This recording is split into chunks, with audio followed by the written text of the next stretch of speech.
Batam TV, Inspirasi Kepri.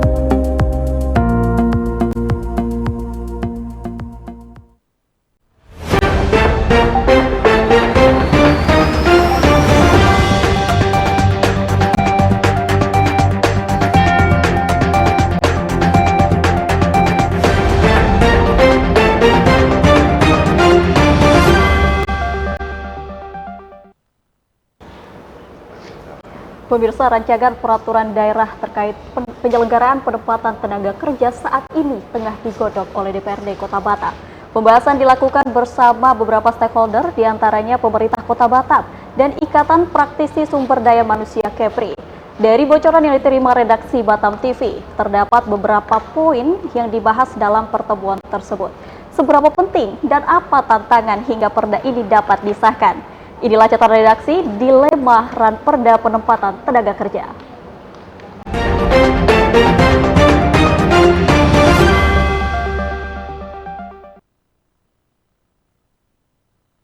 Bersama kita telah hadir 3 narasumber. Yang pertama ada Bapak Muhammad Mustafa SHMH selaku Ketua Pansus Ranperda Penempatan Tenaga Kerja DPRD Batam. Selamat siang, Pak. Siang. Assalamualaikum warahmatullahi wabarakatuh. Gimana kabarnya? Alhamdulillah baik, Mbak. Alhamdulillah baik. Dan yang kedua ada Pak Isra Wirasanjaya SOS selaku Kepala Bidang Penempatan Tenaga Kerja di Snaker Kota Batam. Selamat siang, Pak. Siang, Mbak. Saya manggilnya Pak Isra atau Pak Wira atau boleh, sama aja. Sama aja, Pak Isra. Oke kalau gitu. Ya gimana kabarnya, Pak, siang hari ini? Sehat, Alhamdulillah sehat. Dan yang terakhir ada Bapak Dwi Suryo selaku Bendahara PCNU Batam. Selamat siang, Pak. Siang. Gimana kabarnya, Pak? Alhamdulillah baik. Alhamdulillah baik ya. Tentu kita langsung masuk aja terkait tadi sudah saya sampaikan di awal tentang dilema ranperda penempatan tenaga kerja. Tapi sebelum kita masuk ke ranperda, mungkin saya ingin menanyakan kepada Pak Isra terlebih dahulu bagaimana sih gambaran kondisi pencari kerja di Batam ini? Berapa jumlah pencari kerja setiap tahunnya di Batam, Pak? Sebagai informasi saja bahwa masalah tenaga kerja ini memang pelik ya, baik itu setiap tahunnya itu angkanya berfluktuasi, kadang turun, kadang meningkat signifikan. Kalau tahun 2020 memang agak menurun banyak, tapi belakangan ini pada tahun 2022 itu ada 29.000 pencari kerja yang ada di Kota Batam. Dan untuk tahun 2023 ini sampai dengan semester triwulan ketiga itu sudah mencapai 20.000 pencari kerja yang ada di Batam. Di Batam saja. Di Batam saja. Tapi itu untuk jumlah kebutuhan pekerja di Batamnya sendiri berapa? Kalau untuk kebutuhan memang ada beberapa perusahaan, biasanya perusahaan-perusahaan besar itu mereka sudah bisa merencanakan kebutuhan tenaga kerjanya. Tetapi untuk perusahaan-perusahaan seperti manufaktur dan lainnya itu mereka masih belum lah, karena kita memang belum melakukan suatu pembinaan kembali. Tetapi sebagai gambaran bahwa untuk kebutuhan tenaga kerja mereka memberikan kita informasi baik itu melalui media dan juga melalui Dinas Tenaga Kerja Kota Batam langsung. Itu untuk tahun 2023 hingga saat ini ada 12.000 sekian. 12.000 sekian. Ya. Sementara untuk tahun 2022 hanya 9.000. Jadi ada peningkatan. Ada peningkatan, artinya dengan jumlah pencari kerja yang sudah ada di Batam dengan kebutuhan pekerjanya sendiri, artinya nanti yang sisanya itu seperti apa, Pak? Begini, kalau masalah kebutuhan itu kan direncanakan apa jabatannya. Kadang-kadang kita banyak tenaga kerja tetapi tidak sesuai dengan kualifikasi dari perusahaan itu sendiri. Jadi walaupun misalnya ada lowongan tahun 2022 itu 9.000, tapi cuma terisi 3.000 karena sistem seleksi perusahaan itu kan mereka kan sudah otonom ya, mereka mempunyai hak untuk menentukan, tidak hanya sekedar bisa menampung siapa mencari kerja, tapi ada kualifikasi tersendiri. Untuk tenaga kerja yang kita miliki sendiri di Kota Batam ada berapa, Pak? Tadi kan pencari. Kalau untuk pencari kerjanya di Kota Batam, tenaga kerja yang sekarang kalau misalnya kita kan menghitungnya berdasarkan data pencari kerja 2 tahun. berlaku kartu AK1 atau kartu pencari kerja atau dulu istilahnya kartu kuning. Jadi dari jumlah total kemarin tahun 2022 dengan 2023 ini kita masih ada tenaga kerja yang siap bekerja, tetapi kita nggak tahu ya klasifikasinya apa. Itu ada sekitar 34.000. Itu terdiri lah dari jenjang pendidikan, gender dan sebagainya. 34.000. 34.000 34.000. yang belum ditempatkan. Tapi dari tadi pencari kerja di Kota Batam itu sebanyak 20.000 kurang lebih ya Pak. Itu kalau misalnya diklasifikasikan sebagai masyarakat asli Batamnya sendiri, ada berapa persentasenya mungkin dari 20.000 itu? Kalau sekarang berbanding terbalik dengan dahulu ya. Kalau dahulu itu banyak pencari kerja datang ke Batam ini ber-KTP di luar Batam. Tetapi sekarang banyak yang ber-KTP Batam. Itu kalau misalnya kita presentasi itu mau 75%. Jadi kemarin itu masih untuk ber-KTP Batam itu baru berkisar 4.000 lebih. Karena kalau misalnya data saya harus buka ya, jadi lebih. Dan sisanya itu sekitar 16.000 itu ber-KTP Batam. Nah, cuman yang kita perlu pahami bahwa di Batam ini untuk yang pencari kerja ber-KTP luar Batam itu dinas tenaga kerja yang melayani. Ya, karena itu ada petugas kita, petugas pengantar kerja. Sementara yang untuk ber-KTP Batam itu dilayani di kecamatan. Jadi kita cuma saling sharing data, juga kadang-kadang kita melakukan pemberian pemahaman dengan aturan yang berlaku yang baru. Artinya untuk saat ini masyarakat asli Batam itu sudah 75% ya Pak ya dari keseluruhan tadi pencari kerja yang ada di Kota Batam. Tadi Bapak juga menyinggung bahwa para pekerja ini kadang juga tidak sesuai dengan yang dibutuhkan oleh industri gitu ya. Spesifikasi apa yang dibutuhkan sebenarnya di Kota Batam ini untuk pekerja? Batam ini kan bermacam-macam, saking banyak perusahaan ada 10.000 lebih 10.700 terdata, 10.700 lebih yang terdata, mungkin yang aktif sekitar 9.000-an. Itu bermacam-macam, seperti manufaktur, mereka punya keahlian istilahnya, bahkan tentang soft skill ya, tanpa perlu ada keahlian, yang penting secara jasmani dan rohani sehat juga diterima. Tapi juga di samping itu memerlukan keahlian tersendiri seperti misalnya elektrikalnya,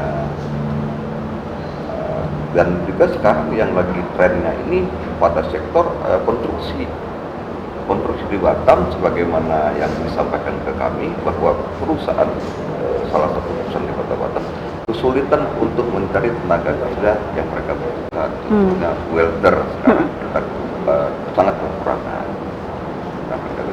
Artinya untuk spesifikasi sendiri gado-gado gitu lah ya Pak ya, campur ya, mau terdidik, terlatih, soft skill, semuanya memang dibutuhkan di Kota Batam.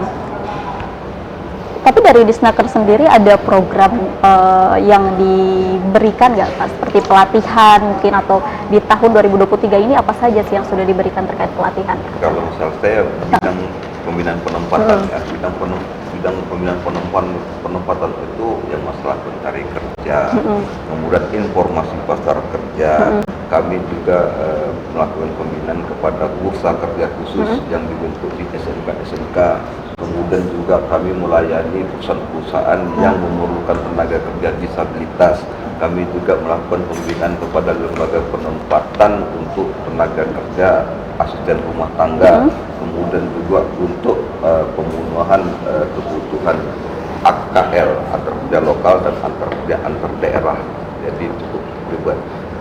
Untuk bidang pelatihan itu tersendiri, tapi mungkin sebagai gambaran ada suatu peningkatan lah dari tahun 2022 dan 2023 ini cukup baik ya, karena ada pelatihannya itu kalau kita lihat ada sekitar 55 paket untuk tahun 2022 dan juga ada sekitar 70 paket untuk tahun 2023. Itu beragam, mulai dari peningkatan produktivitas dan juga untuk kewirausahaan atau yang ingin mencari kerja. Artinya pelatihan yang sudah disiapkan oleh Disnaker ataupun tadi upaya-upaya yang dilakukan dari bidang Bapak sendiri itu sudah sesuai dengan apa yang dibutuhkan? Apakah ada sebagian besar sesuai dengan kebutuhan, baik itu dari produktivitas maupun mandirinya, karena ini mungkin melakukan penjaringan juga kebutuhan dari pasar kerja ya, itu dilakukan analis dan dilakukan pelatihan. Cuma karena banyaknya jumlah pekerja dan juga tenaga pencari kerja seperti Batam, kita tidak bisa mengakomodir. Jika misalnya tidak presentasinya mungkin nggak sampai 1% dari kebutuhan yang seharusnya kita miliki. Oke. Pelatihan yang sudah disiapkan oleh Disnaker tentunya itu juga sudah disesuaikan ataupun berusaha untuk menyesuaikan apa yang dibutuhkan oleh industri. Tapi ternyata ada juga pelatihan-pelatihan disediakan oleh organisasi ataupun organisasi masyarakat gitu Pak ya. Tapi nanti kita akan bahas lebih lanjut pelatihan-pelatihan yang disediakan oleh organisasi ataupun yang lainnya setelah pariwara berikut ini. Jangan kemana-mana, tetap di Catatan Redaksi.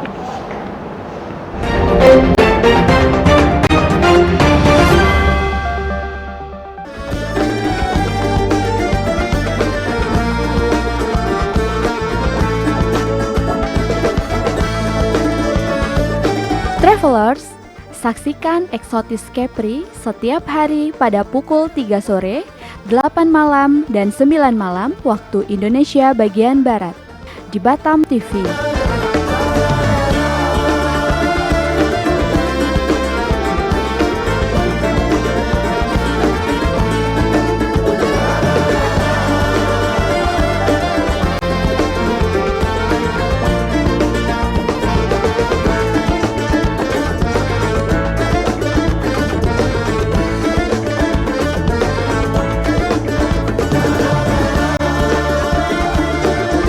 Nikmati keindahan destinasi wisata di Provinsi Kepri. Wisata ke Kepri aja. Bangga berwisata di Indonesia.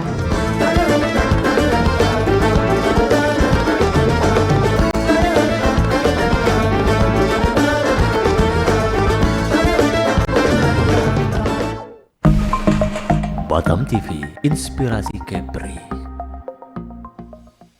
Halo warga Kepri, kini siaran Batam TV bisa Anda download aplikasinya di Google Play Store dengan ketik JPM Stream di kolom search lalu unduh aplikasinya. Anda bisa menyaksikan program Batam TV.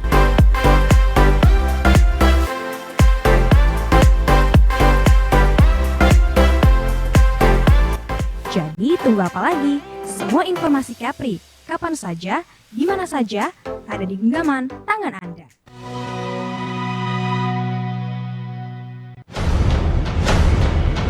Batam memang belum punya klub yang pro dibilang pro ya. Menurut saya itu baru klub yang semi pro lah saya bilang gitu. Dunia pariwisata di Kepri dari tahun ke tahun akan meningkat apabila Kepri sendiri diberikan perlakuan khusus oleh pemerintah pusat dalam hal ini tentang FOA itu sendiri. Dan kami sendiri mengalami hal-hal yang katanya sampai 2 tahun COVID, faktanya kami ekspansi. Faktanya kami melakukan terobosan-terobosan yang berapa investasi yang kami raih berhasil masuk.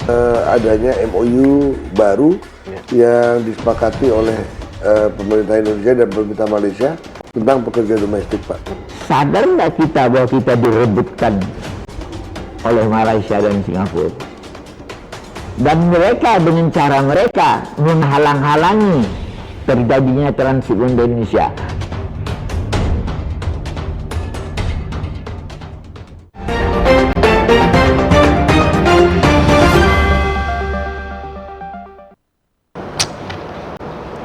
NU Kota Batam melalui lembaga pelatihan memiliki program kerja berupa pelatihan dalam menyiapkan tenaga kerja terampil seperti pelatihan welder, rigger, dan fitter.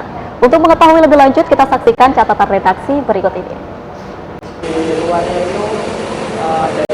Pelatihan fitter ini terlaksana berkat kolaborasi pengurus cabang Nahdlatul Ulama Kota Batam dengan beberapa ikatan alumni beberapa perguruan tinggi yang tergabung dalam kepengurusan Nahdlatul Ulama Kota Batam.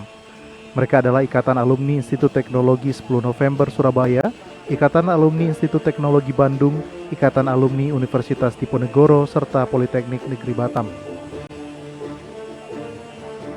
Bendahara PCNU Kota Batam Dwi Suryo mengatakan, pelatihan yang baru terlaksana kali pertama ini merupakan bentuk kepedulian pengurus NU Kota Batam dalam memberikan keterampilan kepada generasi muda Nahdlatul Ulama agar terserap dalam lapangan pekerjaan yang banyak terdapat di Kota Batam.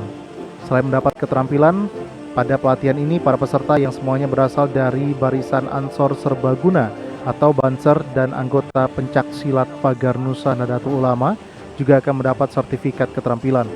Nantinya sertifikat tersebut dapat digunakan sebagai referensi serta diakui oleh dunia industri galangan kapal di Kota Batam. Yang paling istimewa dari rangkaian pelatihan ini, seluruh peserta tidak dipungut biaya. Selain itu, mereka mendapat pemahaman materi dari instruktur berpengalaman dari berbagai perusahaan di Kota Batam. Memang diinisiasi oleh Nahdlatul Ulama dan kita membuka ruang juga. Akhirnya kita melakukan kemitraan ke ITS, alumni ITS, ke alumni ITB, alumni UNIS, sama Politeknik Negeri Batam. Dan kita juga melakukan kerjasama sama industri. Tujuannya cuma satu, kita mulai membangun pemberdayaan sumber daya manusia, bahwa nantinya setelah proses ini terjadi, kita juga akan melakukan supporting terhadap industri galangan kapal yang selama ini sudah beberapa bulan ini, mungkin dari bulan Januari mereka juga mengirim. Dan ini kita melakukan ini adalah free sebagai bagian dari corporate social responsibility. Mereka tidak kita pungut. Salah seorang instruktur dari Profab yang merupakan salah satu perusahaan manufaktur ternama di Indonesia yang bergerak di bidang industri fabrikator produk baja dan modular mengatakan pelatihan fitter yang diberikan berupa teori dan praktek lapangan. Selain itu, para peserta juga dibekali etika di lingkungan kerja, kedisiplinan dan keselamatan dalam bekerja, gambar teknik, dan wedding symbol. Untuk pelatihan fitternya, pelatihan fitter itu kita dalam bentuk dua. Yang pertama teori dan praktek. Kenapa kita pakai teori?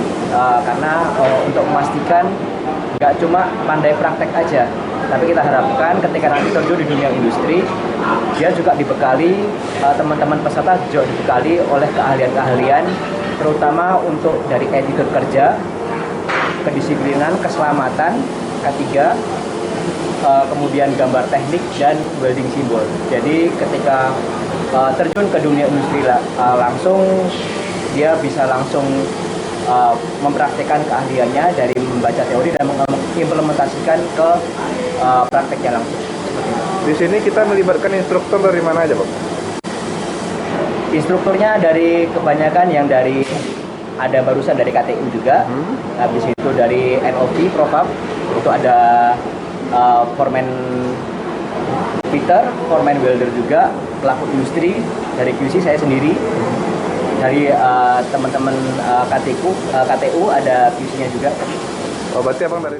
Bondan berharap pelatihan fitter yang diinisiasi oleh PCNU Kota Batam ini dapat berkelanjutan, sehingga lebih banyak lagi masyarakat Batam, utamanya warga Nahdlatul Ulama, yang bisa bekerja di industri perkapalan atau fabrikasi lainnya. Pelatihan yang digelar oleh pengurus cabang Nahdlatul Ulama Kota Batam ini telah berjalan sekitar 2 minggu yang diikuti oleh 20 peserta. Dari pelatihan ini, jajaran pengurus Nahdlatul Ulama berharap agar kiprah awal ini menjadi penyemangat segenap pengurus untuk terus berdedikasi bagi bangsa, negara, dan agama dengan tetap mengedepankan amaliyah Ahlus Sunnah wal Jamaah. Fedino melaporkan dari Batam.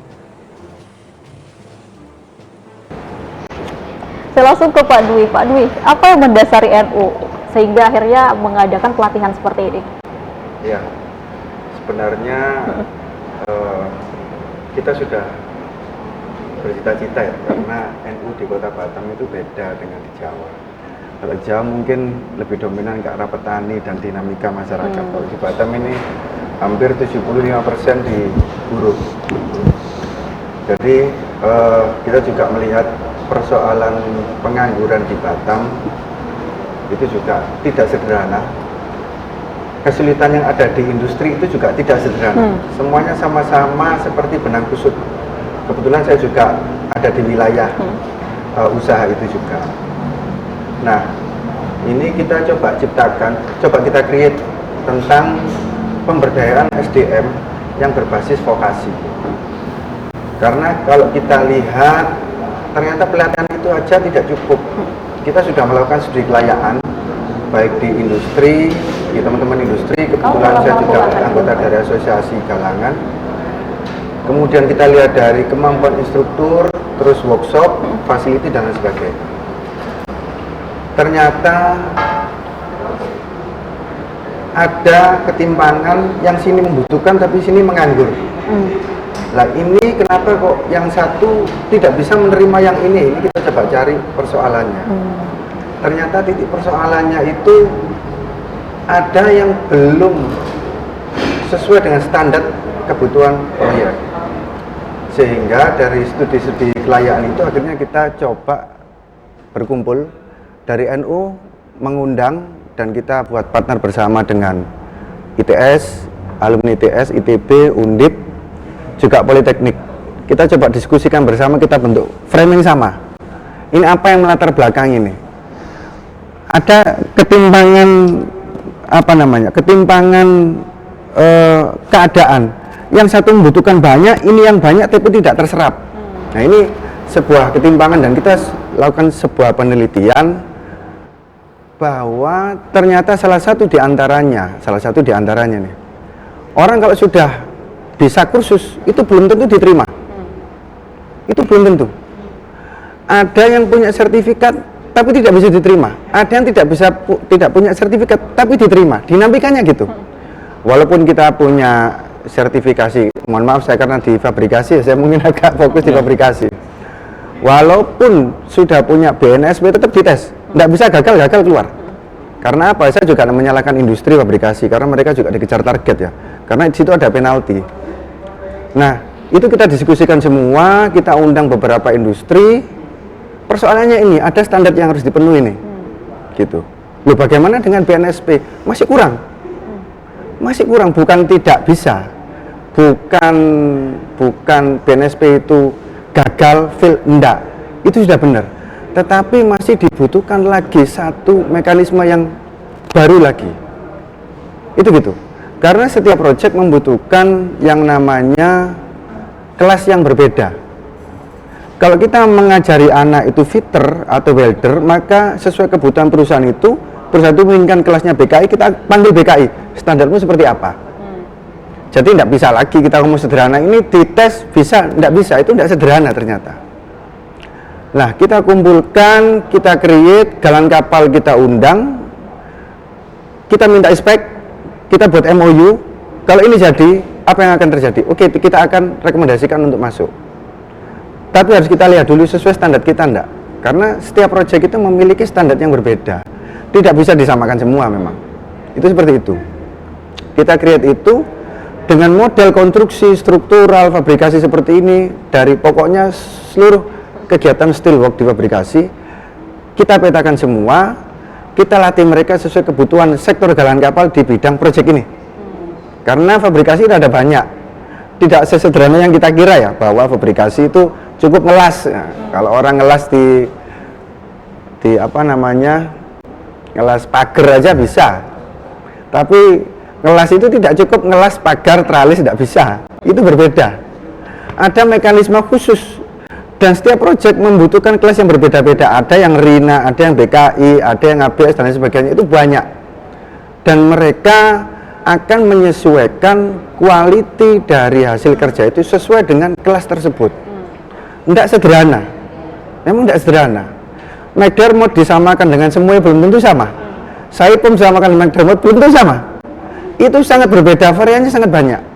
Disama dengan galan kapal, ASL, Back Ocean, tempat saya, kemudian yang ada di Batamek, tidak selamanya itu sama. Mereka memiliki standar yang berbeda-beda. Dan ini harus kita petakan. Dan kita petakan, kita buat ya satu sistem, kan gitu. Kita buat satu sistem, MOU kita dengan mereka sesuai standar mereka, kan gitu. Habis itu kita masukkan mereka di situ, tes lagi. Tidak sekonyong-konyong habis di tempat kita berhasil, enggak juga.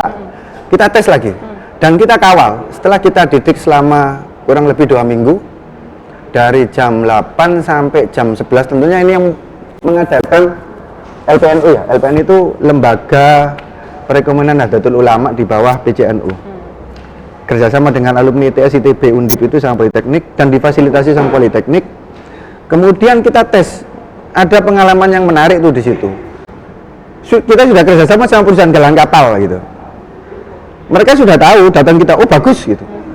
Dites di tempat, fail semua. Dari 6 orang fail, gagal. Tidak sesuai standar. Kita evaluasi lagi, tarik lagi. Kita ajari lagi, seperti apakah yang kurang dari sisi ini. Karena kelasnya berbeda-beda, seperti yang saya sampaikan lagi. Tadi itu bahwa kebutuhan proyek dari Eropa, dari Asia itu tidak selamanya sama. Kita kalau ingin membuat satu struktural dengan kondisi seperti A, B, C itu, antara permintaan klien satu dengan yang lain itu tidak selamanya sama. Dan ini yang kita evaluasi pada akhirnya. Akhirnya kita lepaskan, kita tarik, kita create lagi. Ya alhamdulillah ada yang kerja di McDermott, ada yang di KTU dan beberapa perusahaan galang kapal yang 75% sudah terserap. Setidaknya kita mengetahui standar yang dibutuhkan oleh lapangan itu tidak sesederhana yang kita kira. 4G, 3G itu tidak sesederhana yang kita kira. Spesifikasinya sangat berbeda. Gaji memang besar, rata-rata 5 juta ke atas. Kalau dengan lembur kurang lebih gajinya 12 jutaan lah kurang lebih. Itu memang beda. Tidak selamanya kita mendapatkan sertifikat bahwa itu akan pas atau berhasil ketika kita masuk ke dunia kerja. Tidak selamanya, tolak-tolak. Saya punya teman di salah satu galang kapal juga, dia senior manager. Dia mengeluh, wih susah cari pekerja di Batam ini. Sesuai standar kita susah. Oh, kenapa kok itu tidak diambil aja Pak? Itu mau di-create, di kader. Nggak bisa, kita dikejar proyek. Kita ada target. Kalau kita tidak sesuai target, maka yang terjadi adalah kita kena penalti. Itu problem besar. Kalau kena penalti, Batam pun juga pengaruh, gitu loh. Ini jadi persoalan itu. Lah, ini coba kita rumuskan lagi beberapa hal. Kemarin dalam waktu dekat mungkin tanggal minggu depan kali ya. Minggu depan kita akan diskusi lagi sama beberapa industri galangan. Kita akan undang kurikulum standar itu seperti apa sih? Kalau ngomong welder itu seperti apa? Saya punya welder, tapi saya akan apply kemampuan welder di perusahaan saya sesuai dengan proyek saya. Kalau misalnya ABS ya sudah ABS, kalau misalnya BKI ya sudah BKI, ya sudah ini. Itu gitu. Walaupun ada orang nanti misalnya yang melamar ke saya 6GR, 4GR dan sebagainya, kok fail. Seperti itu. Nah, ini coba kita create lagi kurang lebih minggu depan. Dan kita akan mengundang beberapa MOU yang sudah MOU dengan kita. Tentunya nanti saya juga minta izin koordinasi sama Disnaker, Pak. Minta izin, juga minta masukan. Kurikulum yang sudah ada seperti apa? Yang sudah kita create seperti ini bersama alumni ITS ITB. Dari Disnaker seperti apa? Nanti kita combine. Artinya ini kan persoalan bersama tuh. Ada ketimpangan yang sini banyak stok kurang lebih itulah. Pengangguran kita katanya 2023 135.000 kalau tidak salah Pak ya. 34.000. 34.000, mohon maaf. Yang dibutuhkan itu katakanlah 5.000 sampai 10.000. Ini banyak hal yang tidak bisa tertampung. Ada faktor apa? Saya sendiri tidak bisa menyalahkan industri karena saya juga di bidang industri ya. Karena itu sangat tidak sederhana juga. Apalagi kalau berhadapan dengan klien-klien Eropa. Aduh, kalau itu kita biarin aja sesuai kehendak kita, ya sudah putus, selesai, tarik itu project. Dan itu serius persoalan itu. Saya kira itu. Artinya pelatihan tidak cukup karena nantinya akan memunculkan standar-standar yang memang dibutuhkan. Artinya mungkin akan ada belasan, mungkin hingga puluhan standar yang dibutuhkan. Sehingga pelatihan itu tidak main-main untuk diberikan kepada tenaga kerja. Itu seperti itu. Itu pun satu sektor ya Pak? Satu sektor. Mungkin tidak sesederhana yang kita kira. Bahwa ini kita butuhkan, belum tentu sederhana. Walaupun dia punya sertifikat BNSP 10 aja, seandainya. Kalau dia tidak memenuhi quality tes yang ada pada waktu itu, fail, nggak ada tawar-menawar. mereka membutuhkan, iya saya butuh gitu loh. Saya butuh amat, tapi saya juga harus sesuai quality yang ada. Itu gitu. Makanya coba kita rumuskan pelan-pelan. Saya mendengar ada Ranperda, saya juga ikut senang. Tentunya Ranperda ini juga akan melalui banyak tahapan ya. Ada studi penelitian, visibility study, tes ini, interview, dan banyak hal yang nanti akan kita create. Itu saya sudah senang juga, tapi ya jangan sampai nanti itu akan berimbas juga pada industri, terlalu tergesa-gesa juga berbahaya juga. Seperti itu. Pelatihan yang seperti tadi kita saksikan bersama itu udah berapa kali dilakukan oleh NU, Pak? Ini tahapan sebenarnya pelatihan ini adalah salah satunya itu wujud pengabdian ya. Kalau kita sudah masuk NU itu kita bukan lagi membesarkan NU, tapi membesarkan masyarakat lewat kapal yang namanya Nahdlatul Ulama. Jadi karena kita sudah satu komando sama PB ya, yang kita bangun adalah negeri gitu. Ya sudah, seluruh bangsa kita bangun apapun namanya. Dan kemarin itu adalah pilot project. Dan alhamdulillah kita sudah bisa menyimpulkan, walaupun masih hipotesis ya, 75% standarnya seperti ini. Kita sudah simpulkan. Itu gitu. Pak Mus, Nahdlatul Ulama sudah berbuat menyiapkan tenaga kerja lokal untuk memenuhi kebutuhan pasar. Sementara pemerintah Kota Batam dan juga DPRD baru akan menyiapkan perda. Bagaimana tanggapannya, Pak? Oh ya, jadi kan gini, DPRD bergerak berdasarkan usulan masyarakat. Setiap anggota dewan turun ke lapangan, selalu masyarakat mengeluh tentang sulitnya mencari pekerjaan. Tapi di sisi lain, banyak perusahaan menerima pekerja. Tetapi perusahaannya ada di Batam, buka lowongannya ada di luar Batam. Ini kan masalah. Maka pada posisi itu kami sebenarnya sudah mulai dari 2022 itu diusulkan di bulan Oktober. Jadi kita masukkan di Prolegda 2023 dan mulai start kemarin karena kita saya sendiri juga ketua Badan Pembentukan Peraturan Daerah kan skala prioritas kan ada 19 perda. Ini kategori masuk yang ke-6 kalau nggak salah. Baru mulai kita naikkan ke Pansus itu sekitar 3 bulan yang lalu. Artinya kami sebelum kita naikkan, tentu dari Januari sampai sebelum kita naikkan Pansus, kita kerjasama dengan Umrah, dengan Kemenkumham, karena kan ini Kemenkumham aturan mengenai aturan. Cantolan hukumnya ini mandatori ataukah ini wajib atau inisiatif. Karena pada posisi ini kami ingin mengatur betul-betul jangan sampai Batam itu dibilang kota industri tapi penganggurannya bertumpuk. Tadi sudah disampaikan berapa ribu. Saya tidak ini kok jangankan NU, Disnaker aja. Ini saya sampaikan nih, beliau ada di sini tapi beliau nggak bisa jawab karena dia bilang bidang penempatan bukan bidang pelatihan. Yang dilatih dengan menggunakan anggaran hampir 28 miliar. Saat ditanya berapa yang ditempatkan, selalu tak bisa jawab. Artinya benar keluhan yang disampaikan oleh Mas Dwi. Saat sudah dilatih, sudah selesai, belum tentu kita bisa masukkan kalau memang betul-betul kita tidak ada komunikasi baik dengan yang penerima kerja tadi. Inilah yang mau kita bangun. Bahkan terakhir untuk 2023 ini 16 miliar. Pelatihan-pelatihan yang dia sebagai pelaksananya adalah Disnaker. Disnaker itu ada 3 bidang, perselisihan, 4 ya. Perselisihan, penempatan dan pelatihan dan jaminan sosial. Artinya apa? Pelatihan sebenarnya itu boleh dilakukan usulan dari penempatan.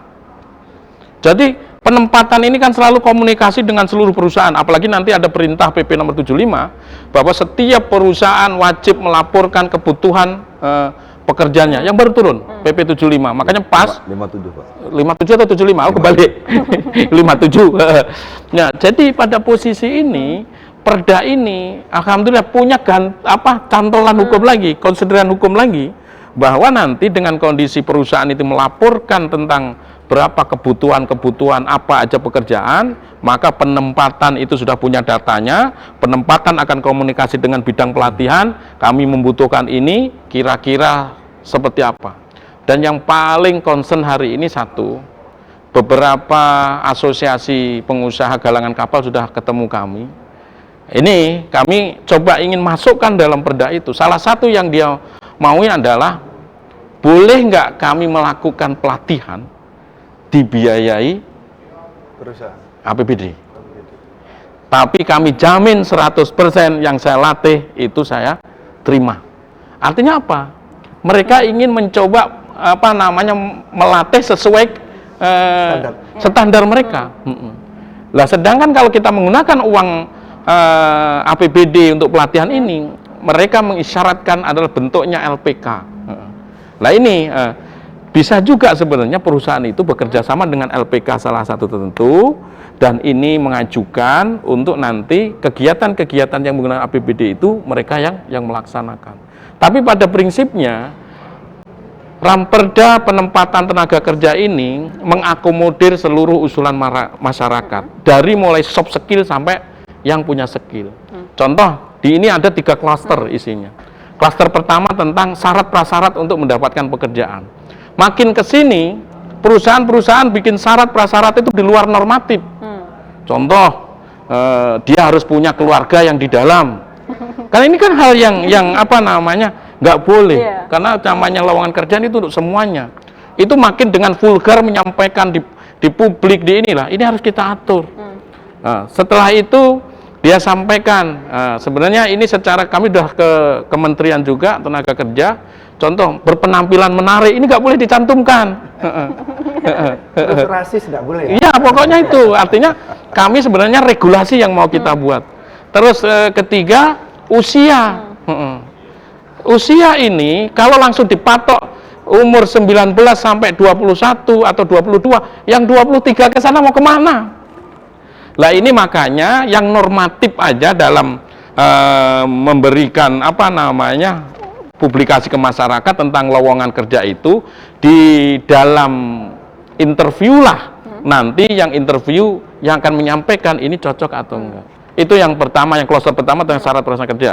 Karena ada beberapa yang contoh kayak kejadian dalam satu perusahaan menyampaikan siapa yang punya keluarga yang ingin bekerja tolong direkomendasikan. Akhirnya booming nih, banyak warga komplain. Kenapa seperti itu? Berarti kalau kami yang nggak punya keluarga di dalam, kami nggak bisa kerja. Akhirnya apa? Ada negatifnya. Setelah dia nggak punya keluarga, karena dia punya kuota 1, dia jual. Siapa yang mau masuk kerja ini, bayar ke saya 2 atau 3 juta. Ini di lapangan marak sekarang. Kalau kau mau kerja bayar 3 juta, ini nggak boleh. Maka ini harus diatur. Kemarin juga kita sampaikan ke Disnaker, perusahaan-perusahaan yang dalam hal penyampaian lowongan kerjanya seperti itu untuk segera ditegur. Alhamdulillah sudah ditegur. Apa yang sudah di launching akhirnya ditarik kembali. Nah, kami mengucapkan terima kasih kepada Disnaker, responnya cepat untuk itu menyelesaikan. Itu klaster pertamanya, Mbak Putri. Klaster keduanya adalah mengenai tentang penempatan. Sampai hari ini kami masih mendapatkan aduan-aduan tentang penempatan tenaga kerja, khususnya ini yang paling besar itu di manufacturing. Ini sebenarnya program ini dulu dijalankan waktu buka pertama kali di Batam. Karena kurang tenaga kerja, maka tenaga kerja harus disupport oleh daerah lain atau yang disebut dengan SP Akad. Nah, SP Akad ini untuk hari ini sudah tidak bisa harusnya dijalankan, terutama untuk soft skill. Datangkan sampai ratusan orang dari luar daerah, dikoordinir oleh lembaga penempatan tenaga kerja swasta untuk ditempatkan di dalam satu perusahaan. Di sisi lain, masyarakat Kota Batam lagi bawa map kanan kiri sana sini, datang rombongan itu langsung datang langsung kerja. Kita awareness ini di mana gitu loh. Kita jangan berpikir bahwa oh ini setiap masyarakat di NKRI ini berhak untuk mendapatkan pekerjaan dimanapun tempatnya. Yes, saya setuju itu. Kami tidak membedakan ini tempatan atau apa, tapi kita bicara lokal. Saat dia sudah di Batam, beban kehidupan yang dia ada di Batam ini akan ditanggung oleh pemerintah Kota Batam. Penganggurannya, apabila penganggurannya naik, tadi dibilang Pak Wira berapa Wira? 35.000. Kalau catatan kami dari BPS itu hampir mencapai 50 lebih sampai 70 lebih. Artinya apa? Apabila suatu kota beban penganggurannya tinggi, maka akan beban kriminalnya juga akan tinggi. Maka kami atas dasar itu ini harus kita laksanakan. Maka dalam penempatan itu salah satu poin yang pertama adalah untuk saat ini, walaupun nanti izinnya itu dari Disnaker Provinsi, kami nanti akan dalam klausul Ramperda itu menyampaikan bahwa setiap memberi izin dalam mendatangkan SP akad di luar daerah provinsi harus di situ kan harus minta rekomendasi dari kota. Kan hari ini pokoknya kota dibilang saya nggak pernah merekomendasikan, ternyata provinsi merekomendasikan, diizinkan datangan. Kami sudah keliling kemana aja, contoh nih, kami datang ke Nias, kami datang ke Jogja, Bantul, kami datang ke Kalimantan. Kami tanya berapa kuota SP akad untuk dikirim ke Batam. Kayak di daerah Jawa Tengah, Jogja, itu sekitar hampir 5-7 ribu per tahun. Dikirim melalui ada 4 LPTKS. Terus nanti di Nias, kita tanya berapa jumlah yang harus dikirim. Ini yang soft skill ya? Soft skill. Artinya terus di Toraja berapa? Artinya ini harus kita atur, jangan sporadis seperti ini. Beban Kota Batam sudah lumayan berat, tingkat penganggurannya juga pelan tapi pasti naik, disumbang dari pengangguran migrasi dari daerah lain yang mencapai 40%, ini kita harus selesaikan. Dan perda ini menjadi salah satu cara untuk regulasi yang mengatur itu. Apalagi nanti kalau betul-betul yang digaungkan sekarang bahwa investasi rempang yang ini akan benar-benar launching betul, kalau kita nggak siapkan ini, pemerintah pusat bilang, kalaupun perusahaan itu ada nanti untuk masyarakat sana, maka lewat juga itu. Maka kita siapkan itu. Maka pada posisi yang klaster kedua ini tentang penempatannya, ini lebih pada pengaturan kepada SP akad sama SP lokal. Jadi akad sama akal lokal. Jadi kami akan lebih besarnya ke lokal. Terus keluhan dari perusahaan, kan panggil semua. Ada beberapa perusahaan, insya Allah hari Senin Selasa itu ada 19 perusahaan besar yang kami akan panggil, yang rata karyawannya itu di atas 1.000. Yang di atas 1.000. Karena ini kan harus sifatnya kan massal. Dari beberapa yang sudah ngasih masukan, ini tidak mengurangi rasa hormat, memang ini harus kita akui lah. Ini nanti PR-nya Disnaker. Grade dari etos kerja sama disiplin. Yang SP akad ini nilainya 10 ibaratnya. Yang lokal itu nilainya 8, terutama yang soft skill. Contohnya saya tanya, dia ini direkrut kontraknya 2 tahun. Pak, kalau kita ambil SP akad 2 tahun itu orang 1000-1000-nya sampai selesai 2 tahun. Tapi kalau kita ambil dari yang lokal, dari 1000 itu, kalau masih untung 50% aja yang bisa selesai kontraknya, itu masih bagus. Artinya apa? Ada etos kerja yang disiplin, yang perlu kita naikkan dari grade 8 menjadi grade 10. Nah, nanti tugasnya seperti apa? Ini yang lagi kita diskusikan dengan Disnaker bidang penempatan, bagaimana anak-anak kita yang nanti yang ada di Batam, masyarakat yang mungkin migrasi ke sini, ini juga mendapatkan pekerjaan di sini, tapi setelah di sini, ya seandainya sudah diterima, maka ini juga harus bertanggung jawab tentang etos dan disiplin kerjanya. Jangan sampai ini karena 1-2 orang oknum itu akhirnya di general bahwa masyarakat yang lokal Batam ini secara etos dan disiplin kerja jelek. Nggak bisa. Nah, itu yang kedua. Yang ketiga tentang alur pelatihan tadi. Karena ini berimbas dari beberapa laporan dari Disnaker khususnya tentang pelatihan. Pelatihannya ada 2. Pelatihan pencari kerja dengan pelatihan peningkatan kerja yang sudah bekerja. Dan anggarannya nggak main-main. Kalau 1 tahun itu sebelum COVID itu di kisaran 28 miliar, setelah COVID ini memang di kisaran 16. Itu masih pada posisi dibagi memang. Ada beberapa yang sekitar 25% itu digunakan untuk kegiatan memang di luar pelatihan, tapi fungsinya untuk kepelatihan. Maka harusnya walaupun kita nggak punya apa namanya yang lagi dibangun di Kabil itu apa Pak? Yang di Batu Haji yang sekarang juga nggak BLK.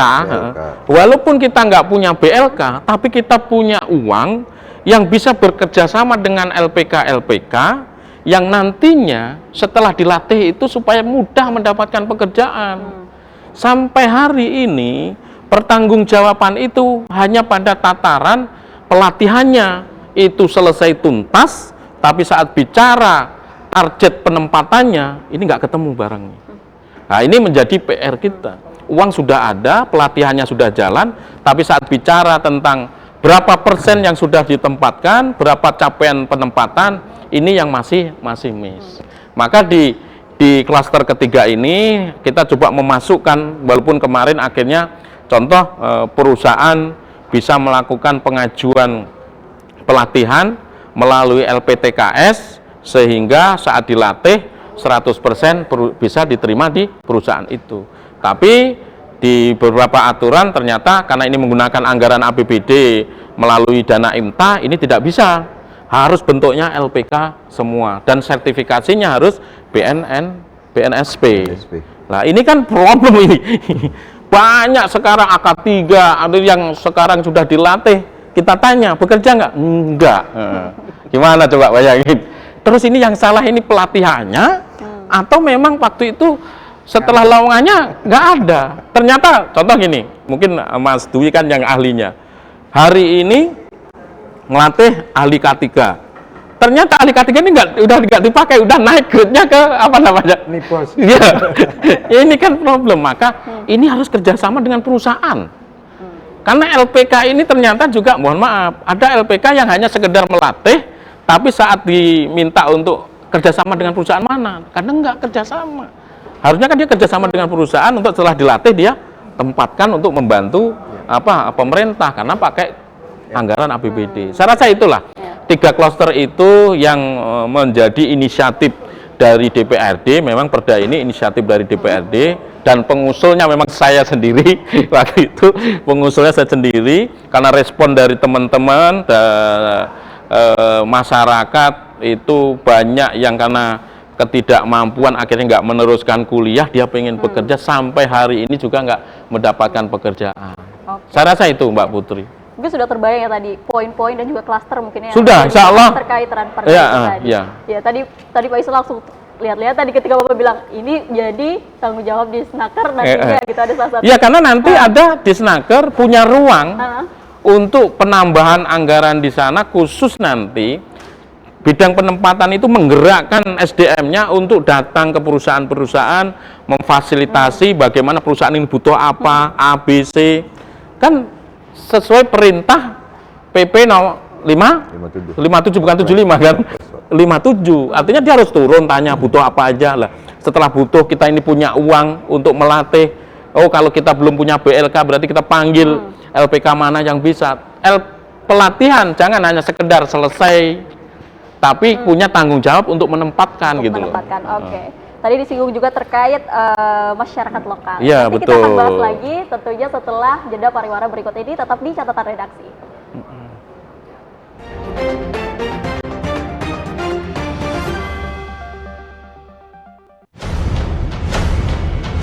Batam memang belum punya klub yang pro di bilang pro ya. Menurut saya itu baru klub yang semi pro lah saya bilang gitu. Dunia pariwisata di Kepri dari tahun ke tahun akan meningkat apabila Kepri sendiri diberikan perlakuan khusus oleh pemerintah pusat dalam hal ini tentang FOA itu sendiri. Dan kami sendiri mengalami hal-hal yang katanya sampai 2 tahun COVID, faktanya kami ekspansi. Faktanya kami melakukan terobosan-terobosan yang berapa investasi yang kami raih berhasil masuk. Adanya MOU baru yang disepakati oleh pemerintah Indonesia dan pemerintah Malaysia tentang pekerja domestik, Pak. Sadar nggak kita bahwa kita direbutkan oleh Malaysia dan Singapura? Dan mereka dengan cara mereka menghalang-halangi terjadinya transit di Indonesia.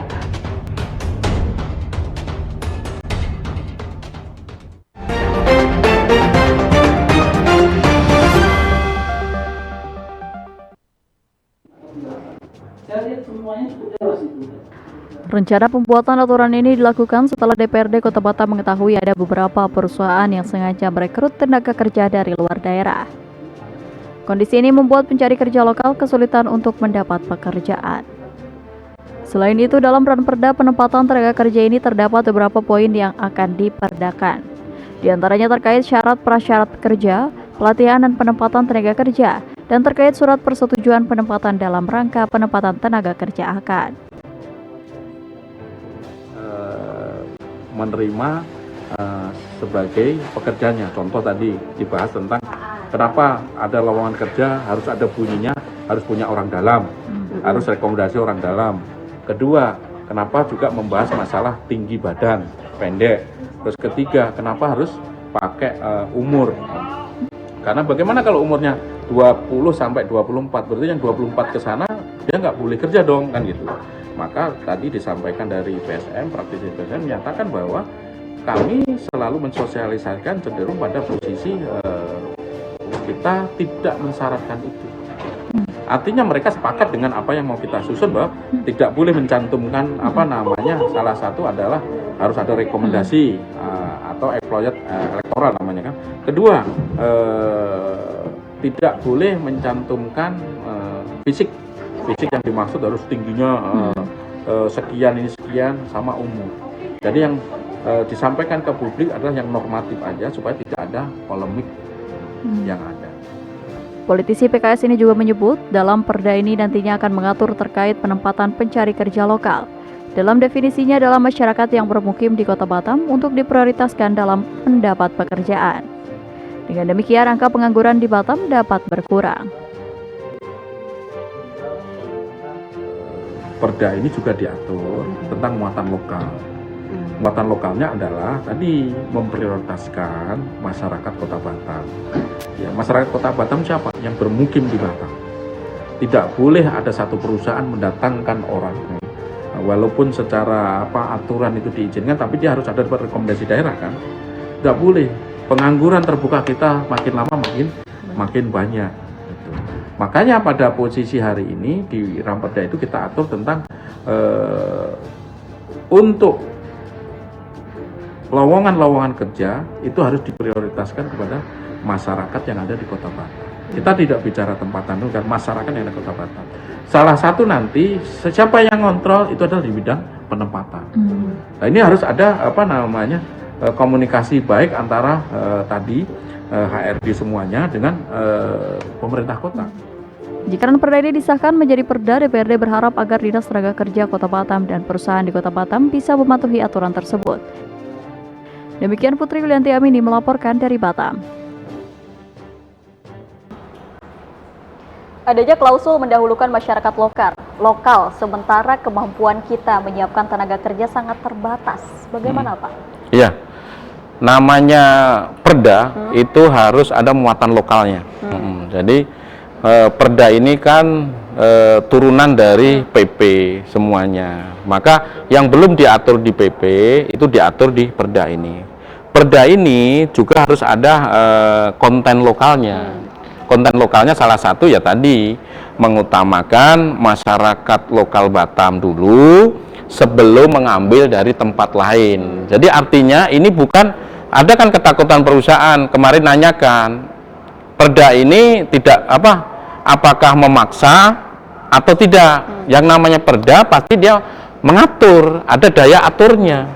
Maka pada posisi yang sama kami selalu sampaikan, jangan negatif dulu dalam Ranperda ini. Kami pada prinsipnya Ranperda ini muatan lokalnya, konten lokalnya hanya ingin memberi ruang lebih banyak masyarakat Kota Batam, khususnya yang memang dia ini usia kerja ini mendapatkan bisa bersaing di Kota Batam. Terlepas nanti ada beberapa yang memang secara grade-nya kurang atau tugas pemerintah daerah untuk menaikkan itu. Karena peningkatan SDM itu tentu tanggung jawab pemerintah daerah supaya SDM kita juga siap didistribusikan, nggak usah jauh-jauh di kota Batam.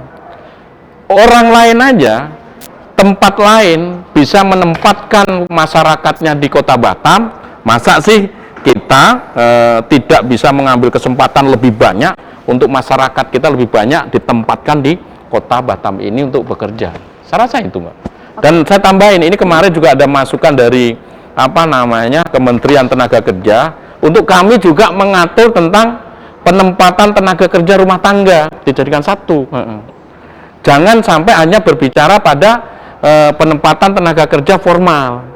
Yang non formal sekarang juga boleh diatur karena banyak terjadi kekerasan-kekerasan di pekerja-pekerja non formal untuk PRT ya. Lah ini suruh memasukkan sekalian di klausul di Ramperda ini. Mungkin itu, Mbak Menteri. Pak Isra sendiri terkait prioritas penempatan masyarakat lokal ini seperti apa, Pak? Kita memang menghimbau kepada perusahaan-perusahaan itu untuk mengkerjakanlah masyarakat sekitar dulu. Jadi ada beberapa perusahaan yang pada tahun ini mereka akan mengembangkan usahanya perluasan. Jadi dengan strategi mereka mengutamakan yang wilayah kelurahan, masyarakat di kelurahan itu menjadi kelurahan, kemudian satu kecamatan. Akhirnya kalau tak sanggup juga, tak dapat juga, baru satu Batam. Seperti itu yang kita inginkan. Seperti Batam Bintan Apparel ya, dia kan memerlukan tenaga kerja untuk garment. Nah, seperti itu ada sekitar ribuan juga untuk bertahap. Nah, seperti itulah.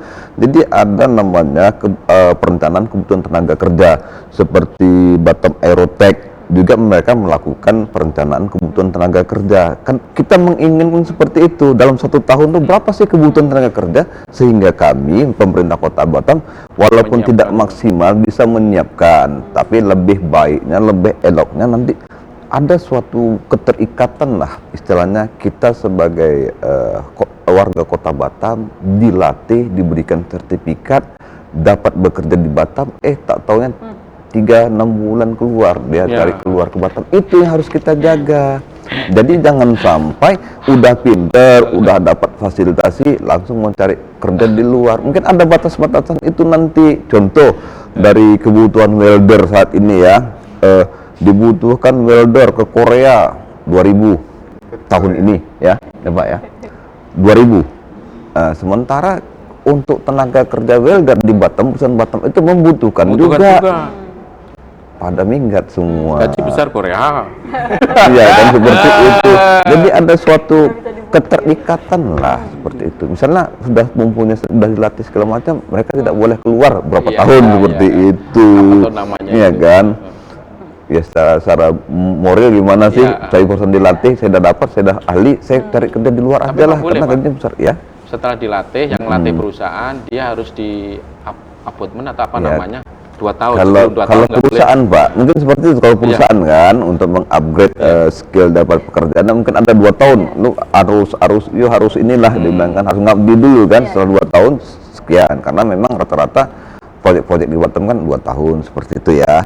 Tapi kalau kita Pak yang APBD kita seperti itu kita bikin, istilahnya kita usahakan lah. Kami bidang penempatan sebenarnya dengan pelatihan ini menjadi tugas baru kami ya, dari lembaga LPK sudah melatih, LPK sudah melakukan pemagangan dan dikembalikan ke kami melakukan penempatan. Tapi sehingga saat ini kan inilah kita belum ada suatu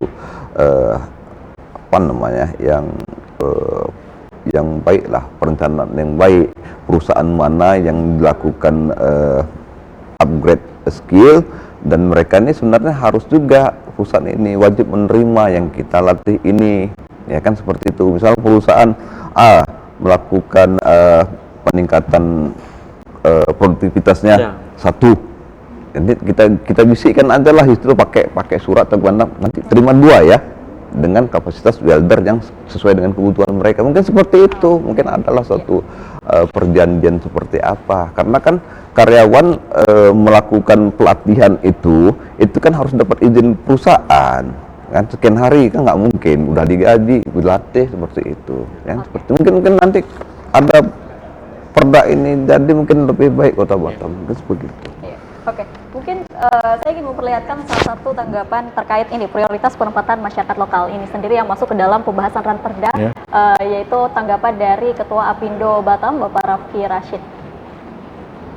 Sekarang ini kan era teknologi informasi, ya, era teknologi informasi, era globalisasi, orang nyebutnya globalisasi. Jadi sekat-sekat itu sudah hampir dikatakan, boleh dikatakan nggak ada sekat lagi. Kita nggak bisa lagi bedakan yang dimaksud definisi putra daerah saja. Kita nggak tahu definisi putra daerah itu apakah lahir di Batam atau orang suku tertentu. Nah, ini kan harus dijelaskan yang dimaksud dengan putra daerah itu, atau orang punya KTP Batam. Nah, ini kan kalau dia punya KTP Batam bisa aja dia pendatang tapi udah berubah jadi KTP Batam. Nah, ini seharusnya kalau untuk hal-hal begitu nggak perlu sampai ke perda lah gitu ya, tapi cukup dibuat himbauan saja ke perusahaan-perusahaan itu udah cukup. Manfaatnya itu apa sih gitu ya? Bisa nggak ngurangin pengangguran, ya kan?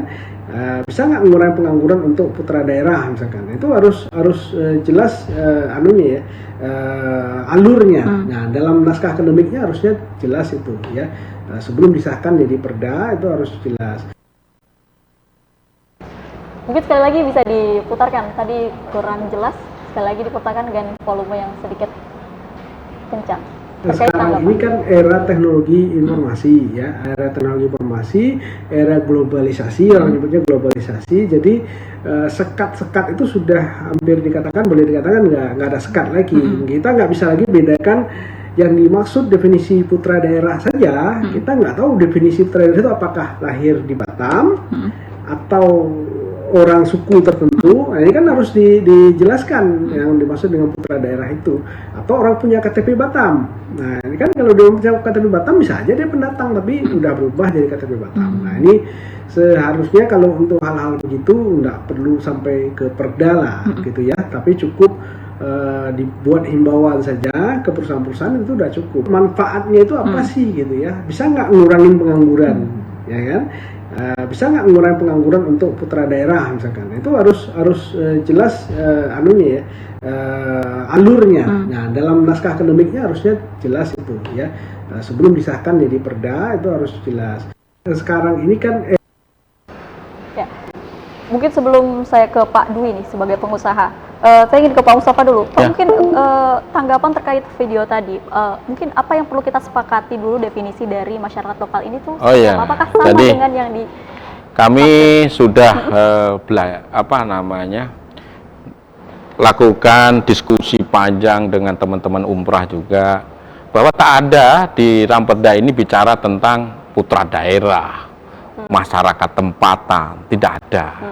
Kami bicara pada posisi masyarakat yang ada di Batam. Iya, Batam. Artinya apa? Itu tidak bicara suku, tidak, kan nggak boleh. Perda itu bicara suku, bicara ini nggak boleh.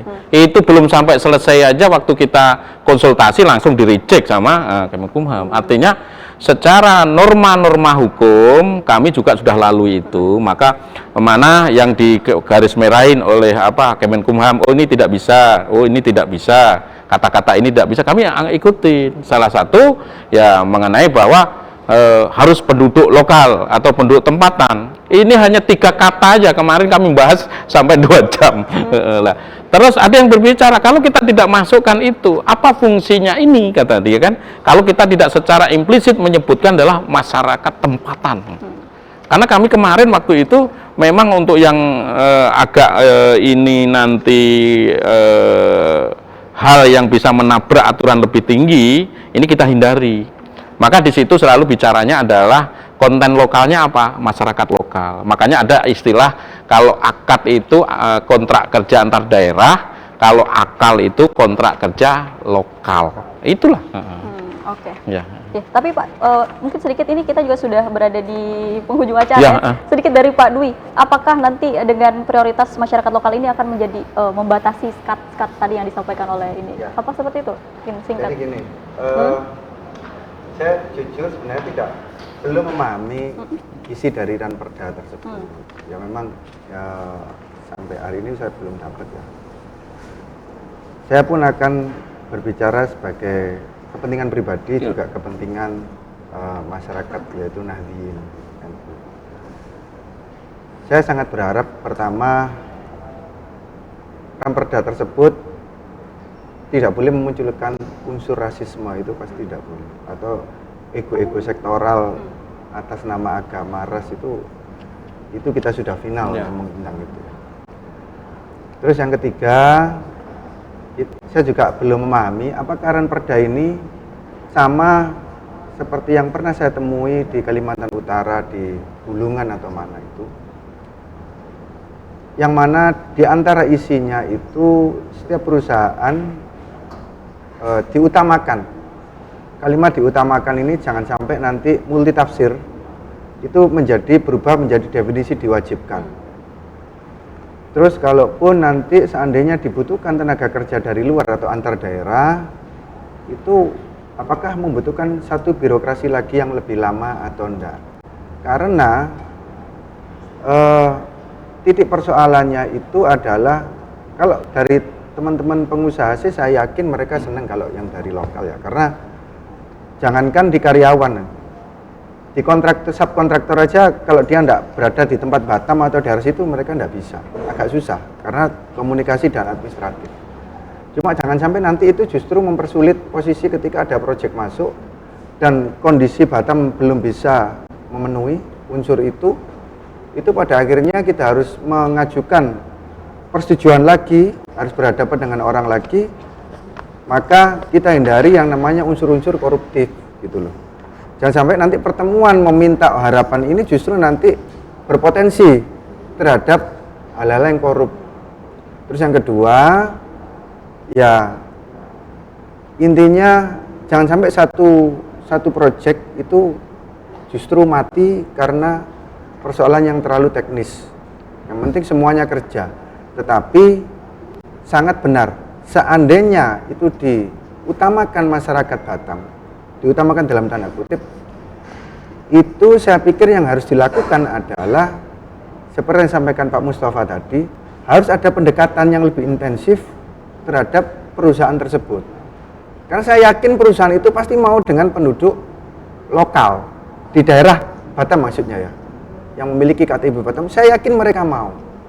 Asalkan titik persoalannya adalah yaitu apakah memenuhi dari standar dari perusahaan tersebut, industri tersebut. Tapi 100% mereka pasti mau dan mereka senang. Apalagi rumahnya dekat-dekat lebih senang daripada rumah jauh. Itu lebih beresiko. Itu gitu. Artinya saya sebagai karena di sini amanah Nahdlatul Ulama ya, saya ingin semuanya adil. Adil bagi para pengusaha, adil bagi para pencari kerja, adil bagi semua pihak, dari pemerintahan atau dari wakil rakyat kita, dari saya juga pribadi, semuanya adil, memenuhi rasa keadilan. Cuma itu sih. Dan harapan sih kalau diperkenankan Pak Mustafa, mungkin kita bisa diperkenankan untuk diajak untuk merumuskan, karena kita juga pernah merumuskan dengan beberapa alumni ITS, ITB, NU dan sebagainya. Ini yang harapannya bisa kita masukkan usulan ke dalam Ranperda itu. Terima kasih. Oke, karena kita sudah berada di penghujung acara, jadi dengan terpaksa kita harus mengakhiri obrolan ini, karena tentunya jika kita membahas terkait penempatan tenaga kerja di Kota Batam ini nggak cukup kayaknya untuk 1 jam, mungkin harus ada jilid 2, harus ada part 2, part 3, part 4 untuk bisa sampai akhirnya clear gitu ya Pak ya. Ya betul. Tapi yang jelas dari obrolan kita pada siang hari ini, semua pihak menginginkan iklim investasi terjaga, angka pengangguran berkurang, dan kebutuhan tenaga kerja dapat teratasi. Saya ucapkan terima kasih kepada Pak Dwi, Pak Isra, dan juga Pak Mustafa telah hadir di Batam TV dalam catatan redaksi. Terima kasih atas informasi yang disampaikan. Saya Putri Amini, sampai jumpa di catatan redaksi selanjutnya.